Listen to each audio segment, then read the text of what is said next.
안녕하세요. 혹시 요즘 들어 퇴직 이후의 생활이나 노후 자금을 어떻게 마련해야 할지 고민이 깊어지셨나요? 사실 직장에 다닐 때는 월급이 꼬박꼬박 들어오니 당장 내 통장에 찍히는 숫자로 어느 정도 안심이 되는 부분이 있죠. 하지만 나이가 들고 퇴직이 가까워지면 내가 지금 모은 돈이 과연 여유로운 은퇴 생활을 가능하게 해줄까 하는 의문이 생기기 마련입니다. 요즘 들어 TV나 인터넷 뉴스를 보다 보면 상위 몇 퍼센트가 자산을 얼만큼 소유하고 있다라는 기사들을 자주 보게 됩니다. 그러면 괜히 나도 그 자산가들과 비교해 보게 되고 나는 혹시 전국 상위 몇 퍼센트가 될 수 있을까? 라며 은근히 신경이 쓰이기도 하죠. 그렇다면 우리가 궁금해하는 전국 상위 자산가의 기준선은? 이라는 질문은 어디에서부터 출발해야 할까요? 사실 이 질문은 단순히 우리나라에서 자산이 어느 정도 있어야 상위 몇 퍼센트가 되느냐 하는 호기심을 넘어 은퇴를 준비하는 입장에서는 얼마를 모아야 내 노후가 안정적일 수 있을까? 라는 실질적 고민으로 확장됩니다. 실제로 중장년층이나 이미 은퇴 생활을 하는 분들에게는 매달 필요한 생활비나 의료비 혹은 자녀 교육비 등의 문제까지 겹치니 자산 문제는 생각보다 복잡하고 예민해지기 마련이거든요. 오늘은 이 주제를 조금 더 친근하고 현실감 있게 살펴보고자 합니다. 그저 통계적인 수치만 늘어놓기보다는 여러 사례를 통해 우리가 어떻게 자산을 형성하고 또 유지하거나 활용할 수 있는지 이야기를 나눠볼까 합니다. 모두가 같은 자산 규모를 가질 수는 없겠지만 적어도 은퇴 후 삶을 준비함에 있어 중요한 핵심 포인트들은 함께 나눌 수 있으니까요. 1. 상위 자산가 기준선 어디서 오는 걸까? 많은 이들이 전국 상위 10% 자산가 혹은 상위 1% 자산가라는 말에 귀가 쫑긋해집니다. 왜냐하면 내가 모은 돈이 이러이러하니 혹시 그 10% 안에 들진 않을까 하는 궁금증도 생기고 동시에 상위권이라는 표현에서 뭔가 안정적인 미래가 보장될 것 같은 느낌을 받기 때문이죠.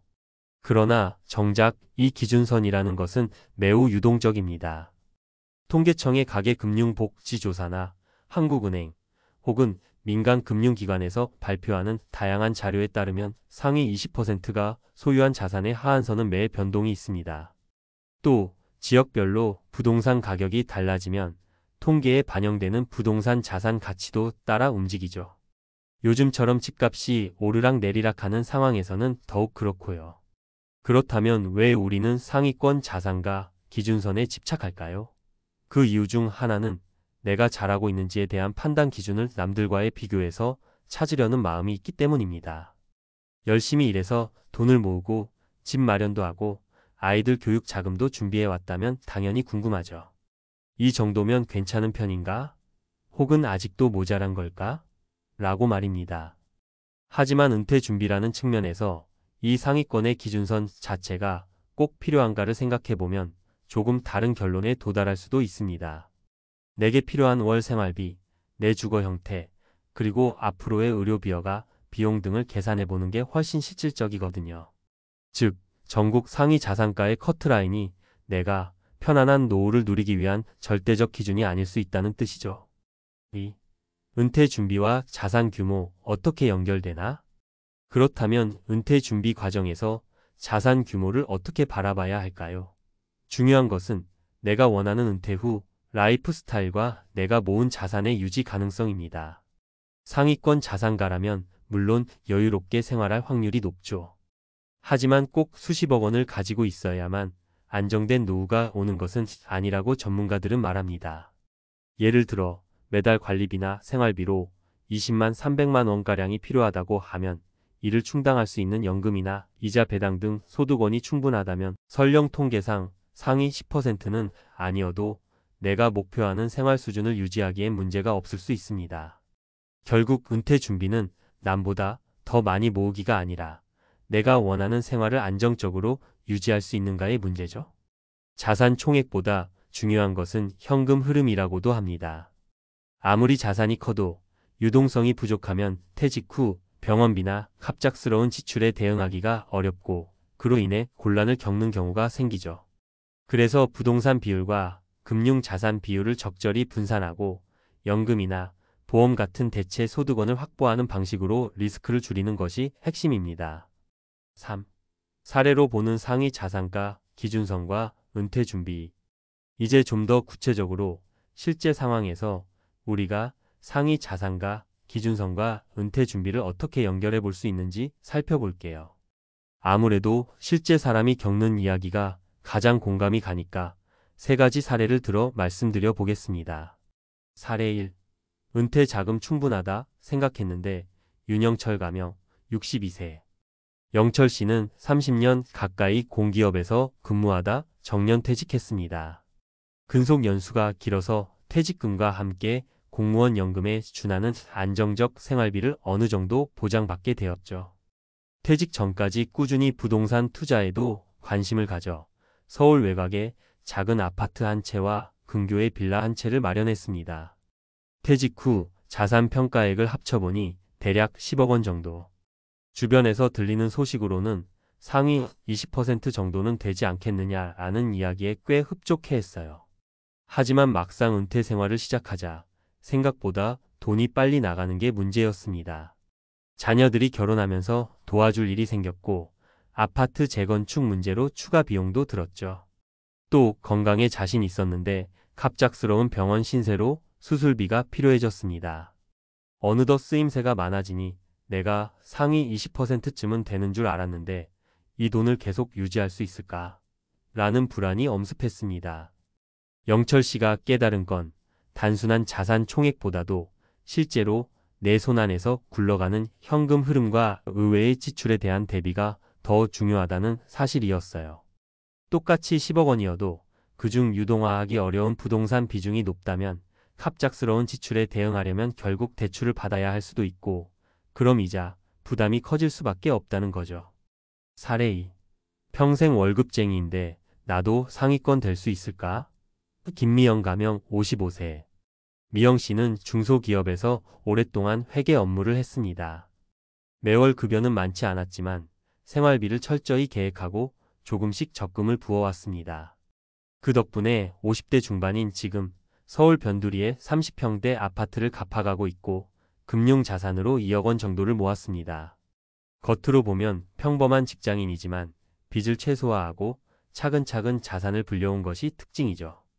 또한 미영 씨는 20대 후반부터 개인연금에 들었고 40대에는 변액보험 그리고 소소한 펀드 투자로 자산을 나눠서 운용해 왔습니다.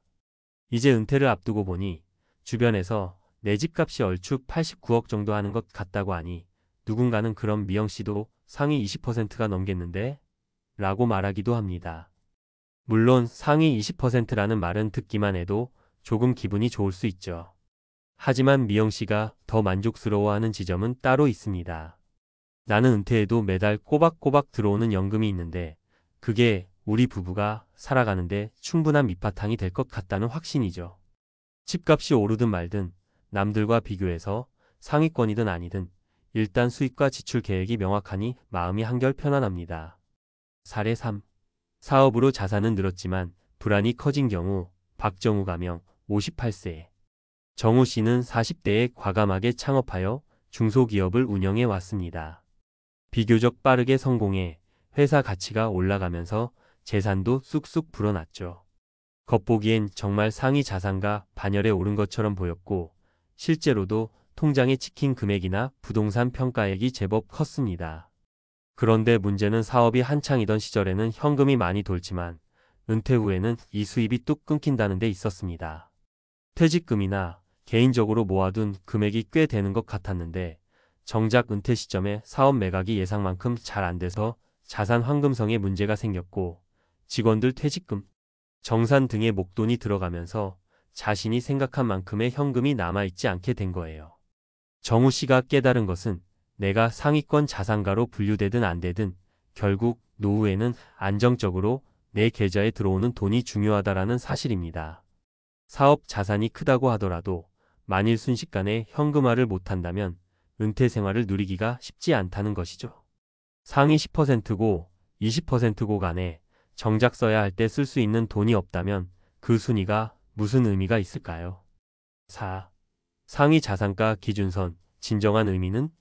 위 세 가지 사례를 통해 볼 수 있듯이 자산 총액이 아무리 많다 하더라도 내 생활 패턴과 지출 구조에 따라 실제로 여유를 누리는 정도는 크게 달라집니다. 또한 전국 상위 자산가 기준선이라는 건 매년 변동하고 그 숫자 자체가 곧 내 삶의 질을 보장하지도 않아요. 노후에는 무엇보다도 지속적인 현금 흐름이 중요하다는 점, 그리고 갑작스러운 지출에 대비할 수 있는 유동 자산이 있어야 한다는 점이 핵심입니다. 그렇다고 부동산이나 사업체 같은 비유동 자산이 무조건 나쁘다는 것은 절대 아니에요. 다만 이 자산이 지금 당장 혹은 필요할 때 현금화를 할 수 있는가? 가 은퇴 생활의 질을 크게 좌우하게 됩니다. 5. 전국 상위 자산가 기준선을 넘어 내 삶의 기준선 찾기. 결국 전국 상위 자산가의 기준선이라는 질문에 대한 답은 은퇴를 준비하는 사람 입장에서는 그리 절대적인 게 아닐 수 있습니다. 물론 남들이 어느 정도 자산을 가지고 있는지 혹은 상위 10%, 1%는 얼마나 부자인지를 참고하는 것도 때때로 동기부여나 참고 자료가 될 수 있어요. 하지만 진짜 중요한 건 나의 생활 수준과 나의 재무 상태를 철저히 파악하고 이 자산과 소득 구조로 내가 원하는 삶을 살 수 있는지를 계산해 보는 겁니다. 남보다 적게 가졌다 해도 원하는 만큼 쓸 수 있고 행복하다면 그것도 훌륭한 은퇴 생활일 테니까요. 반면 수십억 원의 자산가라도 매달 지출이 수천만 원씩 나간다거나 현금화하기 어려운 자산만 잔뜩 갖고 있다면 오히려 불안감이 커질 수도 있습니다. 가장 바람직한 접근법은 가계부처럼 노후 재정 계획을 구체적으로 세우고 필요 생활비와 예상 의료비, 여가 비용 등을 리스트업 해보는 거예요. 그리고 월 얼마의 현금 흐름이 필요한가?를 먼저 파악한 뒤 이를 달성하기 위해 자산 포트폴리오를 어떻게 짤지 고민하는 거죠. 예컨대 노후엔 여행도 많이 다니고 싶어. 월 300만 원 정도면 충분하겠지? 라고 생각한다면 공적연금, 국민연금 등 개인연금, 금융 자산의 이자나 배당을 합쳐서 300만 원 이상의 현금 흐름을 확보하도록 계획하면 됩니다.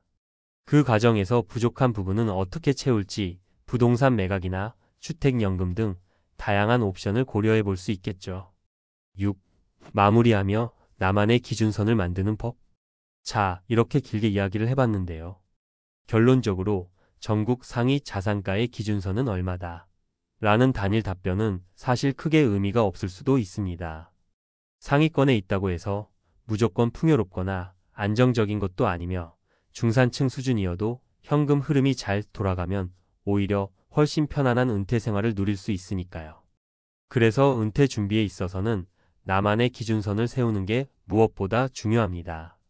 내 주거비, 생활비, 의료비, 취미 활동비 등을 꼼꼼히 따져보고 거기에서 필요한 금액을 우선 정한 다음 그 목표에 맞는 자산 포트폴리오를 설계하세요. 부동산이 어느 정도 비중을 차지할지, 금융상품에 얼마나 투자할지, 연금보험은 어떻게 챙길지, 혹은 주택연금 같은 제도를 활용할 의향이 있는지 이런 것들을 따져보면 남들이 말하는 상위권 자산가에 대한 기준선과는 무관하게 내가 노후를 어떻게 보낼 수 있을지가 조금씩 명확해질 겁니다. 마지막으로 이제 곧 은퇴를 앞뒀거나 이미 은퇴하신 분들이라면 자신의 가치를 남과 비교하는 대신 건강과 여유, 그리고 자신이 정말 하고 싶은 일에 더 집중해 보시는 건 어떨까요? 이미 우리의 삶은 누구도 완전히 똑같을 수 없잖아요. 같은 금액이라도 누군가에겐 충분히 넉넉한 돈일 수 있고 또 다른 누군가에겐 부족한 돈일 수 있습니다. 중요한 건 당신이 앞으로 살아갈 나날 동안 스트레스를 최소화하고 원하는 것들을 이루면서 사는 일 아닐까요? 그렇다면 다음에 신문에서 상위 몇 퍼센트 자산가는 얼마를 가진다는 기사가 나오더라도 아, 그렇구나. 나는 나만의 기준과 목표가 있으니 괜찮아. 하고 넘어갈 수 있을 거예요. 부디 그리 적어도 은퇴나 노후 준비를 고민하시는 분들에게 작은 참고 자료가 되었길 바랍니다. 마지막으로 다시 한번 말씀드리지만 내 삶의 목표와 상황에 딱 들어맞는 재무 계획이야말로 진정한 상위 자산가 기준선을 넘어서는 최선의 대비책입니다. 오늘 이야기 여기서 마무리하겠습니다. 혹시라도 나는 좀 늦은 것 같은데 이제부터라도 준비할 수 있을까? 라는 걱정이 드신다면 언제라도 작은 것부터 시작해 보세요. 늦었다고 생각할 때가 가장 빠른 때라는 말 괜히 있는 게 아니니까요. 은퇴 생활 준비만 잘한다면 충분히 풍요롭고 행복할 수 있다는 점 잊지 마시길 바랍니다.